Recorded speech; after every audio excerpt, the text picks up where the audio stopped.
Good evening and welcome to this edition of DeFacto Review, a weekly roundup of the biggest stories shaping Mongolia. Here with us tonight is our commentator and economist, Jargat.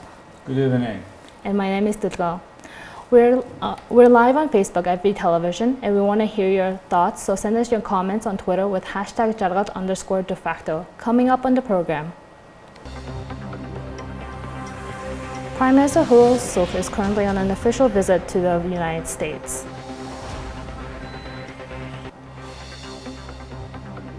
The two-year dispute over ownership of the Urgent Mining Corporation may have finally ended.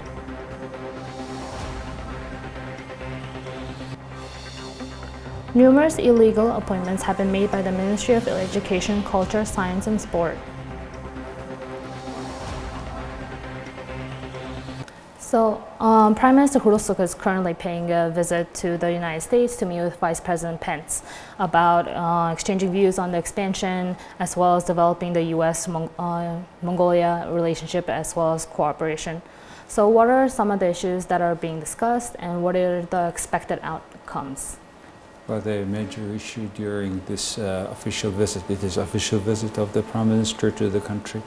And during this visit, first of all, except he was invited to the White House. He had met this Vice President, and there have been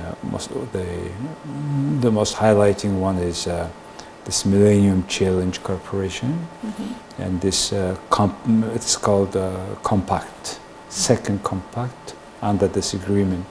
And let me a bit to give more information about this MCC. This is the second time Mongolia is receiving this bilateral U.S. aid. This is a new doctrine program of the United States government since 2004 by the initiative of President George Bush. Along with U.S. aid, America started to work with bilaterally with developing countries to help them in their economic and social development, but with the particular conditions.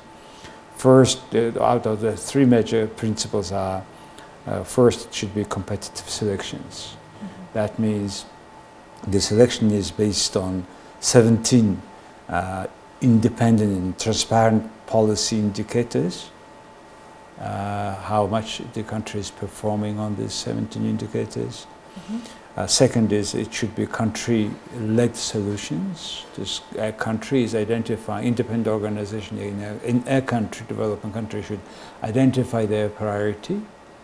So such should be projected in such a way that it can impact seriously on poverty, on the economy, etc. The third is it should be country-led implementation. It means it should be on local MCA accountable entity.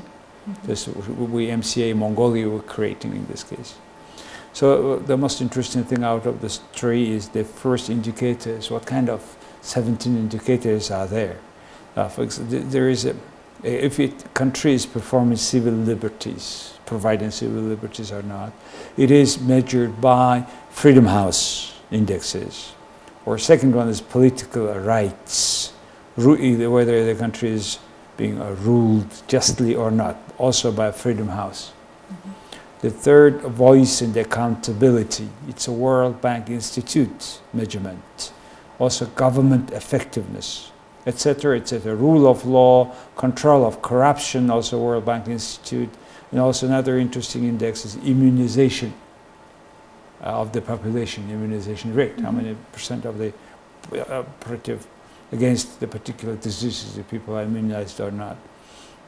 Public expenditure on health, girls' primary education completion rate, and public expenditure on primary education, natural resource management, inflation rate by IMF, trade policy, it's by Heritage Foundation, land rights and access index, regulatory quality, fiscal policy, business startup, etc., etc. 17 major indicators. If the country is performing properly, then they agree to provide that.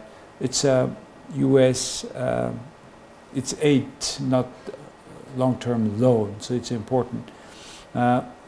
for Mongolia, we have received the compact, first Millennium Challenge Compact in 2007.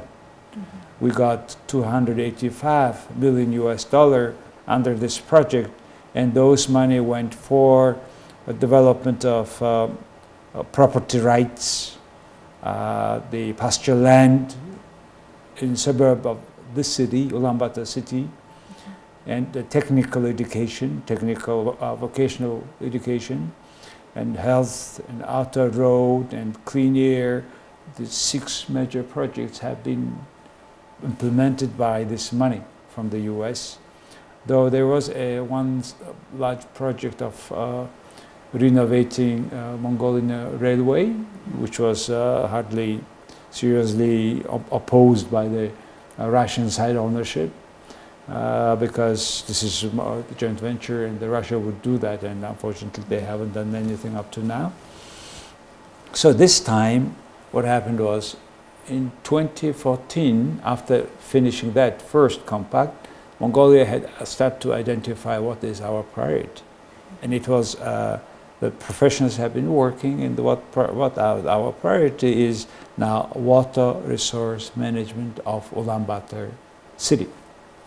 And now they have been agreed here and there, and finally approved by management committee of this Millennium Challenge Corporation in this year, and it was approved also by our standing committee of the parliament. So finally this agreement is signed by the Prime Minister and the Vice President of the US.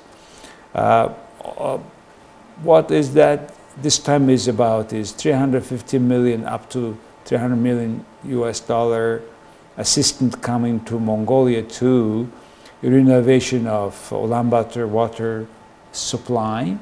Mainly they will do it's gray water, first time gray water management, meaning that this water treatment plant, which is in very bad situation now. We got money from China, and the Chinese company will make new water treatment facility in Ulaanbaatar, and the water coming from that dirt water, it will be processed again, cleaned again. It's called also gray water, and that gray water will go to cool power station number 4 equipment, which is using 1/4 of our clean water today. So we are substantially decreasing the use of clean water, which otherwise can be used like this. And what does that mean? Also that we will have new 52 clean water, underground water well, which will be connected and bring the water brought to the larger pool.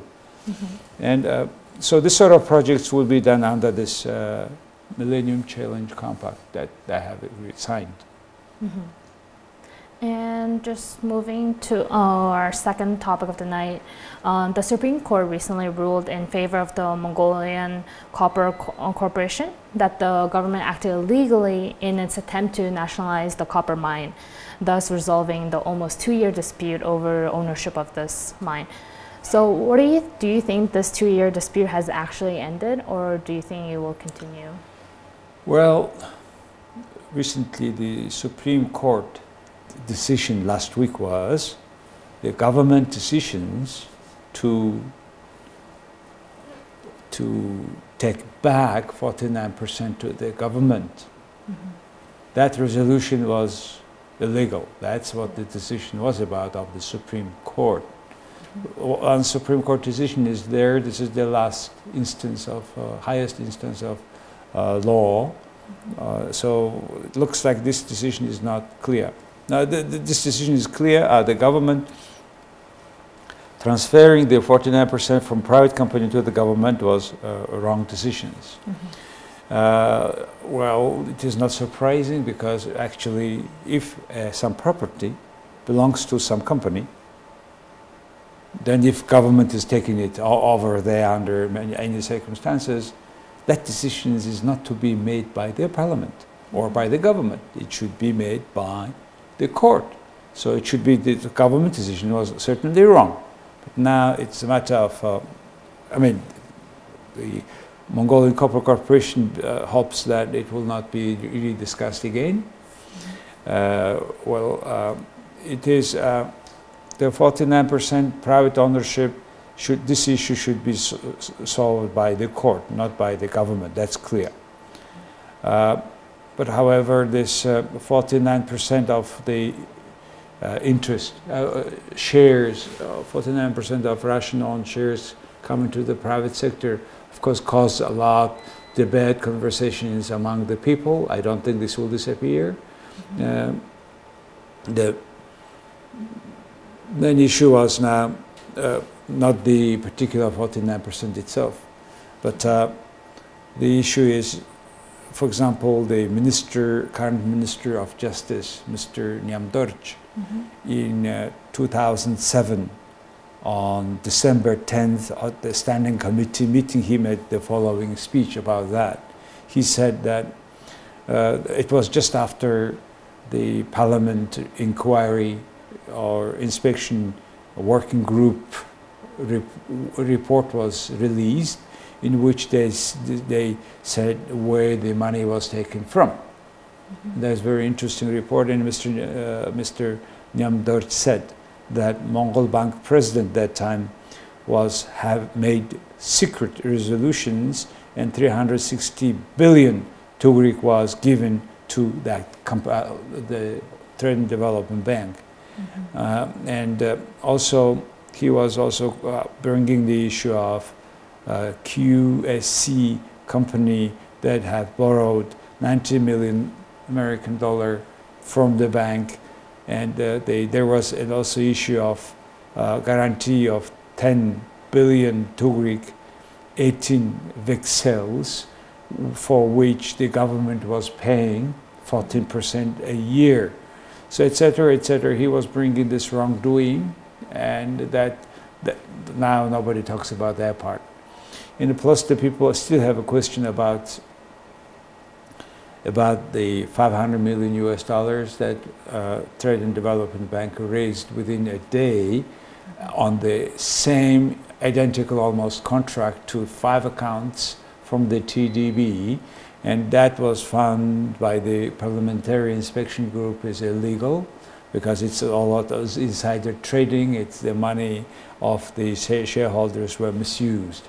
That's the Mongolian Parliament Inspection Group report, and now people are now expecting the government to take next step over that. Nothing is happening. That's why the people will still have a lot with questions. And do you think there were any political influences on this decision? Well, there is almost decisions made by the court in Mongolia without any political influence. It's very hard to find any sort of decisions. And were there any conflicts of interest that was in this decision?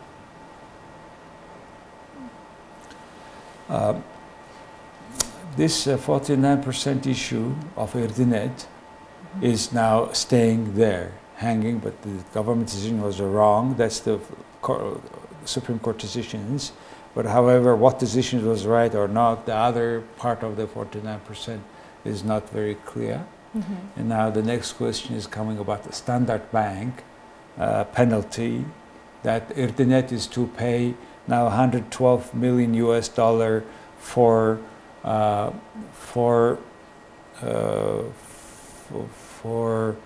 cheating signature by Mr. Bathu, who was giving, he said that he was cheating. He was signing for the CEO of Erdenet company, which this Standard Bank found that no, it is original signature. So now, after London Arbitration Court, now Erdenet company, which was giving guarantee for the loan, now altogether comes about 100 million US dollar, a loan of Mr. Bathu. Once they have given a guarantee, they have to pay now. Now, issue is, it is without any doubt, because it is arbitration decisions where we are member of international UN arbitration decisions, and Mongolia and Erdenet has to pay this 112 million US dollars now. But the issue is then who will pay after this to Erdogan, and logically it's Mr. Batu who they made a forged this signature. But however, Mr. Batu had been using this money for buying a saving bank that time, large bank, which was confiscated by the government and given merged to the state bank, which was way smaller bank than the saving bank. Now, ideally, this money is supposed to be returned to Mr. Batu. Batu is supposed to be paying back Erdogan all this penalty as much as he can, etc., etc. But that's the logical thing you would expect, right? Who is to pay?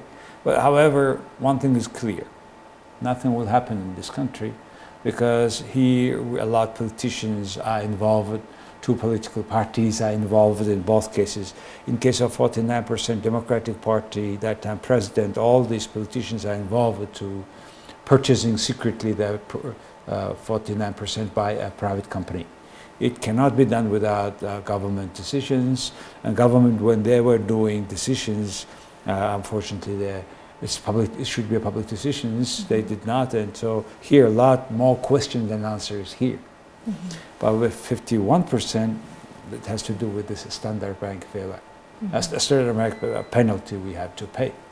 So altogether, it shows that unfortunately, Mongolian political powers, two political parties, have caught each other as collateral.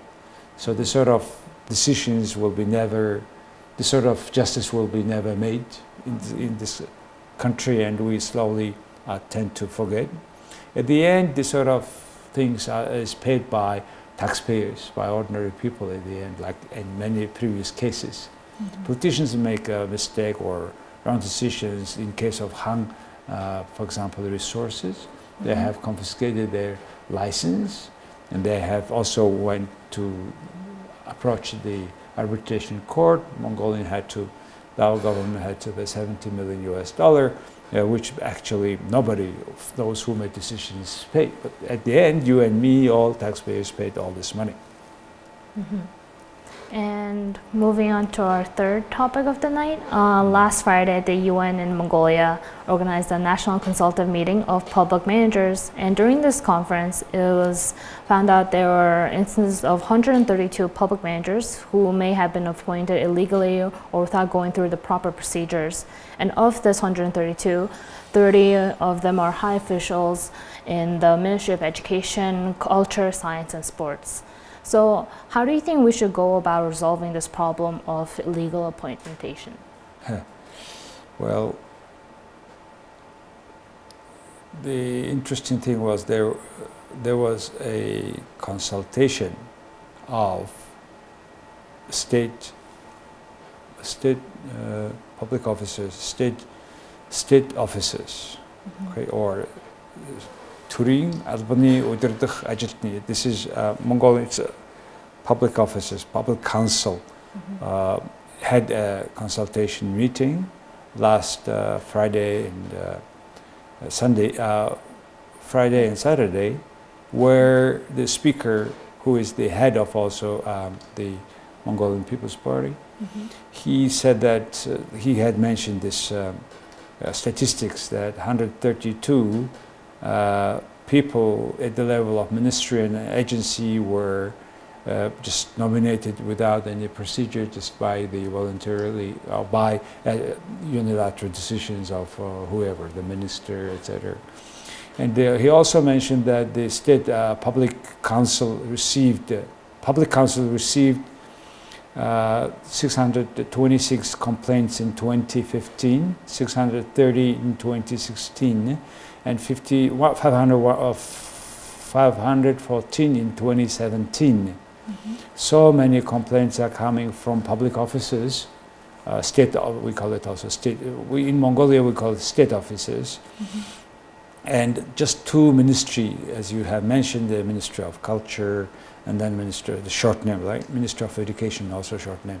These, in just two of these ministries, there were so many, all these people were illegally appointed, they say. Now they are asking them to revoke, and to make a new tender bidding for the particular positions, etc.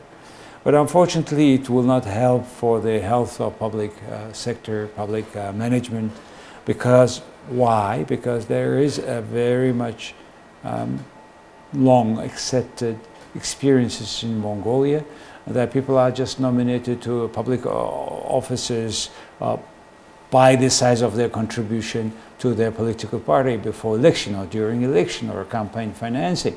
I'm talking about the campaign financing issue. The Washington Times was writing a couple of months ago that almost all positions in Mongolia, public positions, have own price tag, and it depends on how much you have given to your bank, to your bank, political parties, you will receive that political positions. It's true, and unfortunately, because the secrecy of Mongolian political parties' financing, we have so much extended corruption, and one of them is these public positions. Why? Because these people are now, once they are in these high positions, they nominate their own people to the particular positions. It's the way of paying back. And also those people who come there, in many positions in particular, who make decisions on bidding, tender, public procurement, they misuse this one in favor of the company that are related to them or directly belong to them. So unfortunately, this practice took so much experience now, or existed so long. And plus, some people misusing that relations of political parties financing in the public positions, and some, of course, misusing that, and there are a whole bunch of parasite group of people who are kind of living together with the political parties, this sort of behavior. And what kind of sanctions do you think is needed for these officials who are appointed as well as those who are making these appointments? Interesting. Nobody can make a sanction. Why? Because this entity, justice or court, all the system is being nominated also in that way. So if they are nominated that way, how they can make responsible decisions to change? Okay, for just show, they may change a couple guys here and there, but the principles of selection of public officers keep staying there. This last consultation was also revealed very interesting fact. For example, for the period since 2013 and the first half of the 2018, 5.5 years time span, because the wrongdoing of these public officers, the state has a damage of 14.4 billion tugriks. It's a lot of money. It's about maybe about 20 or so kindergartens, etc. in money. And they mean what kind of damage they are talking about is, say a person, say department head is fired because government changed, new boss is coming, you fire, and he put new person. Then that person goes to court, administration court, and says that it's illegal because I was doing that job without any proper explanation. I was fired. So this person keeps going on to court between different levels of court until that person is ordered. The minister is ordered to take back this person to their positions. So there are several cases of very high-ranking political officers from the department level, state secretary level. But what happened? They are not only taking that person after 2 years to his old positions or her old positions, which is quite high ranking, and also they pay salary, because when they were not working, they still are paid salary by the law. So that amount is now 14.4 billion tugriks. Now question is, now the people and we are the taxpayers are now in loss. Who will pay us that money? By again, the law regulation is that person who was firing that person is to pay that whole salary. which is completely, nobody paid. Nobody paid single tugruk on that. So this is kind of, the states are kind of cheating us, themselves, altogether. And plus the other bad statistics was, during this 5.5 year period, total 1,235 public officers was doing wrongdoing criminal act, and they were approved, that it was approved that they have made criminal actions, and almost half of them are now serving the prison term. And unfortunately that statistics is keep increasing. So I mean, this public management in this country, state governance is completely in big crisis. That's what the statistics say. That's the ministers, their statistics. The court says that. How to get out from all these bad situations? I think our public service council, public council, have been receiving aid from the U.S. Canadian government and aid. We made a better law. We have trained people, which already, unfortunately, have themselves are changed now already. They are, I don't know, we have trained them in Canada, but we're there now.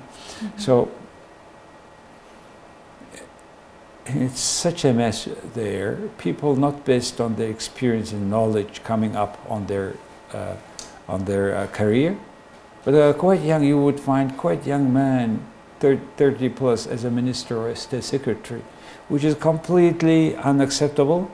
It is completely violating the principle of public officers' ethics, public officers' capacity, public officers' whatever rules existing here. So Mongolia has one rule, and the life is in a completely different way. So that's the major crisis, which is very clear index why in the state government is so bad. And it was also revealed that the Civil Service Council has been investigating these illegal appointments. And they even made a couple of suggestions to the Minister of Education, Culture, and Science and Sport. So do you think they are doing their jobs properly? Well, from the Civil Service Council, you said, it's in Mongolia actually, the exact word is a State Service Council, which is completely wrong word, because that's I think misleading, like many other translations in Mongolia. The people in the service, public service, they are serving people, not the state.